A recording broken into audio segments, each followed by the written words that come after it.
Oke, kita mulai. Bismillahirrahmanirrahim. Assalamualaikum warahmatullahi wabarakatuh. Selamat datang kembali di channel Devi Science. Semoga para penonton saya dalam kondisi sehat dan dapat beraktivitas dimanapun kalian berada. Dalam video kali ini saya akan menjelaskan terkait judul yang di belakang ini, yaitu adalah arus dan tegangan bolak-balik. Oke, tidak usah berpanjang waktu, mari kita mulai saja. Nah, apa itu arus bolak-balik?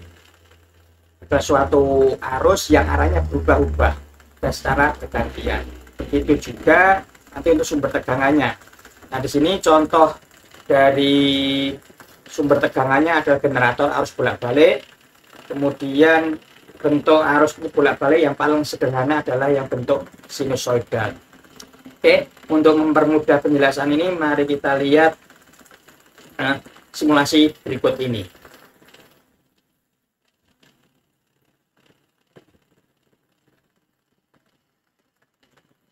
Oke, nah di sini sudah saya siapkan beberapa simulasi. Yang pertama ini kita mulai dulu penjelasan arus bolak-balik dan sumber tegangan bolak-balik. Nah, di mana di sini saya menggunakan simulasi PET gitu ya. Ini berbasis online. Oke, dan ini saya pisahkan yang sebelah kiri ini adalah tegangan searah, kemudian yang sebelah kanan ini adalah tegangan bolak-balik.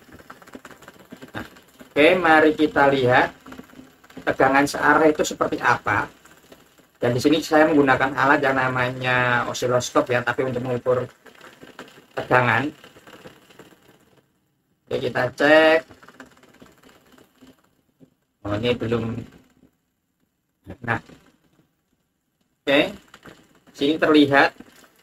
Saya ulang kembali. Nah, ternyata awalnya titiknya di sini ya. Kita mulai dari 0, kemudian ini kita pasang di kutub positifnya. Dia terbaca sekitar 9 volt ya di situ. Oh ya, pas juga dengan yang ada di sini ya. Dia juga di sini 9 volt. Nah, sehingga terbaca di alat ini adalah 9 volt. Dan ini kita lihat ternyata 9 voltnya terus rata gitu. Sehingga ini yang kita sebut tegangan searah. Nah, sekarang untuk yang tegangan bolak-balik. Oke, untuk memperlihatkan bahwa ini tegangan bolak-balik, ini ada suatu simbol yang bentuknya kayak gitu. Nah, sebenarnya seperti ini ya. Jadi ini simbol tegangan bolak-balik. Kemudian kita coba pasang. Dimana kalau ini tegangan bolak-balik, kita mau bolak-balik kutub positif sama kutub negatif nggak masalah. Nah, oke, terlihat bahwa di sini tegangannya dia naik turun seperti itu. Nah, ini menandakan bahwa dia sifatnya bolak-balik. Kita lihat di sini bagian atas ada 9, sekitar 9 volt, hampir sama kayak yang ada di situ. Kita lihat settingnya.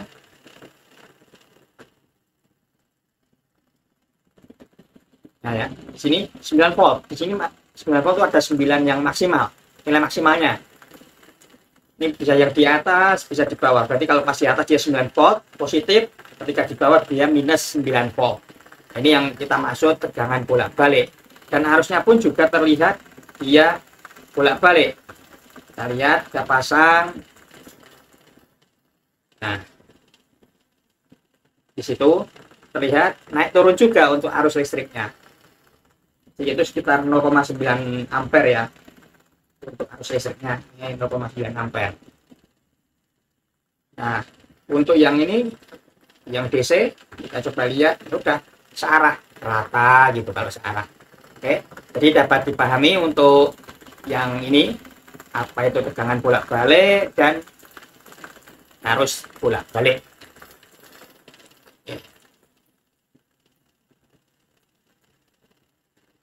Nah, itu tadi bentuk sinusoidalnya seperti itu ya. Jadi bentuk atas bawah, atas bawah. Nah, ini tadi yang kita bicarakan adalah bentuk simbolnya ya. Simbolnya seperti ini. Ini simbol tegangan bolak-balik. Nah, sehingga dari situ nanti yang membedakan bolak-balik dan tidak adalah fungsi sinusnya di sini. Jadi tadi ada nilai maksimal, itu mesti lebih mudah kita baca Pm sama dengan sin omega T. Ya, ini nilai maksimalnya, atau kalau kita bicara tentang gelombang dia namanya amplitudo sin omega T. Begitu juga untuk arus listriknya, itu ada Imax sama dengan kali sin omega T. Nah, untuk mempermudah nanti ada yang namanya diagram fasor arus dan tegangan.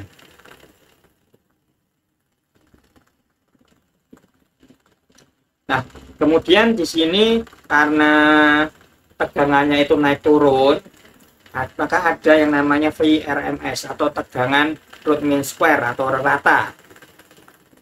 Dimana kita mendapatkan rata ini diperoleh dari Vmax dibagi dengan akar 2. Begitu juga untuk arus ratanya, Imax kita bagi dengan akar 2. Nah, ini juga kadang kita sebut sebagai nilai efektif. Berarti di sini ada tegangan efektif ataupun arus yang efektif. Itu sama. Nah, di sini omega adalah suatu frekuensi sudut. Yang kita lihat ketika kita bicara tegangan AC, mesti di suatu alat elektronik akan ada, ya itu ada frekuensinya di sana. Ada 50 sampai 60 Hz. Ini ya.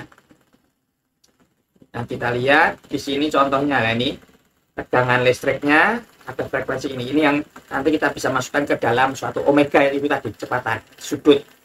Mana nanti kecepatan sudut ya ini ya. Sama dengan 2πf. F-nya adalah frekuensi, kita masukkan ke sini. Frekuensi ini kita masukkan ke sini ya. Kemudian Vmax ini kita lihat di situ adalah 240 volt. Jadi tegangan yang kita terima di PLN kan rata-ratanya adalah 220 volt. Itu ya berarti Vmax kita bagi dengan akar 2. Kira-kira seperti itu.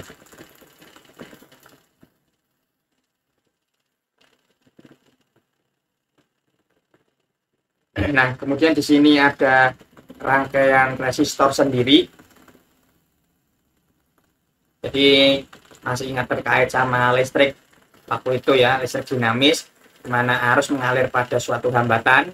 Ini pun juga kita coba sekarang dengan settingan tegangan AC atau tegangan bolak-balik. Ya, maka berlaku seperti ini. Dengan P-nya adalah ini Pm sin omega T, ini kita sebutnya tegangan pada resistor gitu. Untuk arus listriknya PR per R ya. Ini hukum ohm biasa, tinggal kita turunkan seperti biasa, maka akan berlaku ini Imax-nya akan diperoleh dari Vm, yang Vm ini kita bagi dengan R. Begitu juga nanti untuk yang root mean square-nya atau efektif Vf kita bagi dengan R.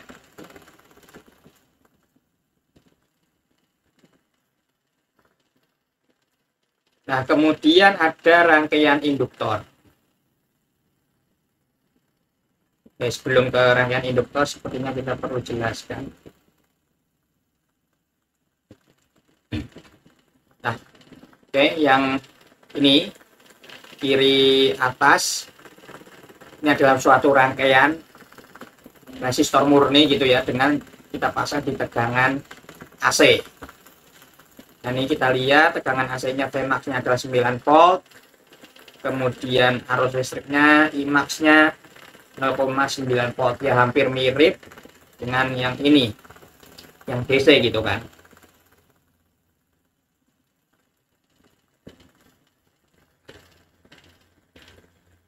Tegangannya rata 9 volt, arusnya 0,9 volt.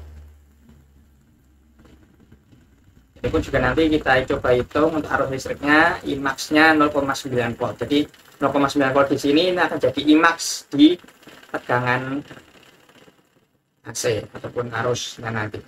Nah, seperti itu ya. Ini 0,9 itu jadi maksimalnya. Nyari efektifnya ya tinggal kita bagi dengan akar 2. Oke, sekarang kita ke rangkaian induktor. Nah, di sini berarti induktor murni kita pasang pada suatu tegangan bolak-balik. Nah, di sini ada sesuatu keunikan di sini. Ketika kita pasang ke rangkaian induktor, di sini akan ada yang namanya XL. Apa itu XL? Ini namanya reaktansi induktif. Halnya baru kita sebut induktansi diri. Mungkin XL secara gampang kita nyebutnya adalah hambatan pada induktor. Ternyata pas kita pasang pada tegangan AC memunculkan ini, hambatan pada suatu induktor. Apa itu induktor? Bentukannya kayak solenoida gitu. Nah, memunculkan tegangan hambatan berarti akan berlaku hukum Ohm. Ya, sesuai yang kayak tadi, tegangannya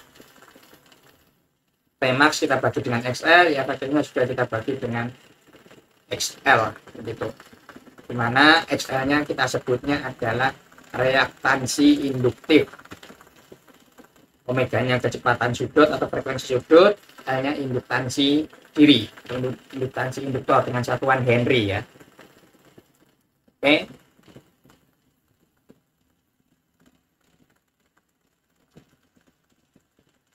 Nah, di sini kita lihat ini adalah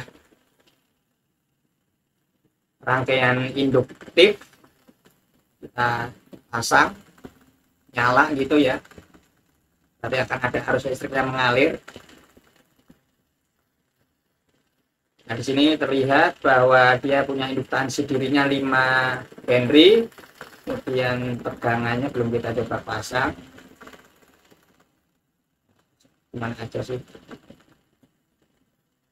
Di sini kita set tegangannya maksimalnya 9 volt juga. Nah, akan ada arus yang mengalir. Nah, ternyata kita lihat kalau kita bandingkan dengan yang resistor tadi di sini, ternyata di sini berapa ini maksimalnya? 0,9 aja nggak nyampe gitu kan.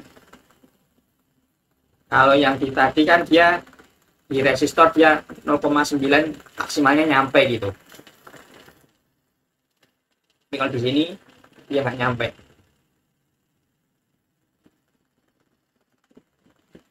Oke. Nah, sekarang coba kita bandingkan ketika ini kita pasang pada tegangan searah. Kita coba pasang tegangan searah, kita pasang baterai gitu ya di sini. Baterai pasti 9 volt, tapi apakah arus listriknya ngalir di sini? Nah, ternyata baterainya meledak kalau kita pasang pada tegangan DC atau searah. Itu terbakar ya di situ, karena panas. Jadi induktor kan kayak cuma kabel gitu aja kan, lilitan kabel, nah, makanya akan terbakar dia. Tapi ketika kita pakai tegangan AC, dia tidak terbakar di situ. Itulah keunikannya.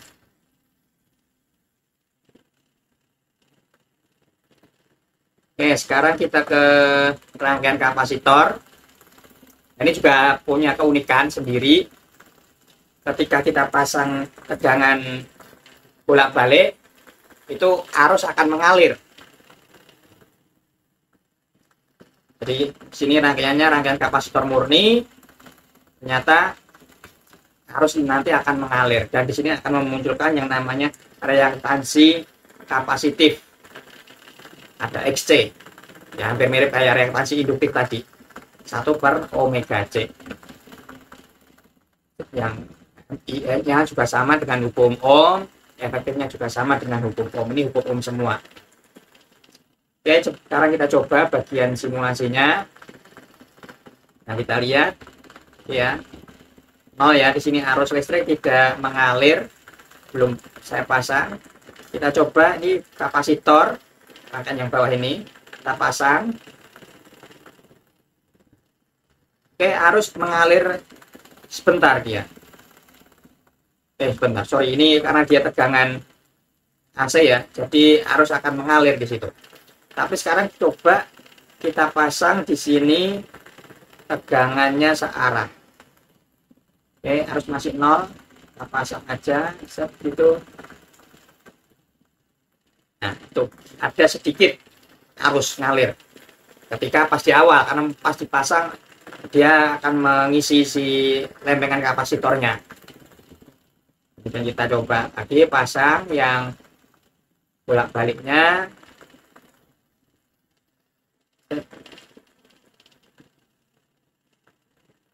Nah, ini dia akan mengalir arus listriknya. Kenapa kok bisa mengalir ya? Karena di sini nih ada perubahan muatan di sini. Yang sebelah kiri awal yang muatan negatif itu akan berubah jadi muatan positif. Berarti kan istilah kata kayak muatan negatifnya ngalir ke suatu potensial yang lebih rendah sehingga dia mengalir arusnya. Nah, itu kenapa penyebab kok dia bisa mengalir seperti itu.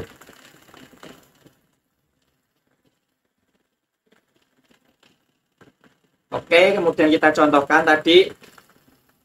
Nah, ini ada suatu tegangan, jadi nanti suatu tegangan bersifat AC biasanya dinyatakan seperti ini. V sama dengan Vmax 50, itu Vmax-nya, sin 10 pi T. 10 pi itu ada nanti omeganya di situ. Kemudian dihubungkan dengan lampu dengan hambatan 2 ohm. Hitunglah arus efektifnya. Oke, di sini kita menghitung arus efektif. Nah, yang diketahui di sini ada Vmax-nya, berarti kita perlu nyari V efektif dulu. Ini kita mulai dari jalur ini dulu ya. V efektif sama dengan Vf per R. Berarti kita perlu nyari Vf atau V efektif. Vf-nya sama dengan Vmax, kita bagi dengan akar 2, itu 50 per akar 2 jadi ini ya, 25 akar 2 volt. Kemudian kita masukkan ke I-nya. Ya udah, Vf kita bagi dengan 2 situ. Kita peroleh 12,5 kali akar 2.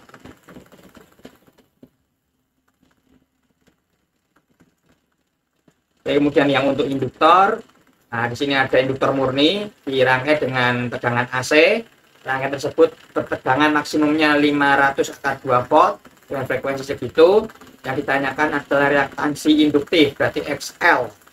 Kita tuliskan yang diketahui, yang ditanya, dan kita jawab XL sama dengan omega kali L. Omeganya tadi 2 pf. Kemudian kali L, L-nya sudah ada ya, 500 mH. 2 pi kali F. Oke, kita peroleh XL-nya ada 150 pi ohm. Ini mau dikalikan dengan nilai pi yang sebenarnya juga nggak masalah. Untuk yang kapasitor, ini ada kita punya kapasitor dengan kapasitas segini, ini real. Ketika kita beli suatu kapasitor mesti kan dinyatakan pakai mikrofarad gitu ya. 100 mikrofarad di tegangan AC, ini nggak tahu tegangan efektif apa maksimal, kita nyebutannya yang efektif aja di situ. Nah, yang ditanyakan adalah reaktansi kapasitif dan arus listrik. Oke, reaktansi kapasitif adalah ini, XC sama dengan 1 omega C. Kemudian omeganya tadi mana tadi 500, C-nya ini 10 kali 100 kali 10 pangkat minus 6. Kemudian kita lakukan perhitungan, ketemu X-nya 20 ohm. Kemudian kita nyari I-nya yang I efektif ya, ini kurang jelas. Sehingga kita I efektifnya sama dengan I efektif bagi reaktansi kapasitifnya. Kita hitung di situ, kita peroleh 0,75. Oke, sudah sampai ke latihan soal.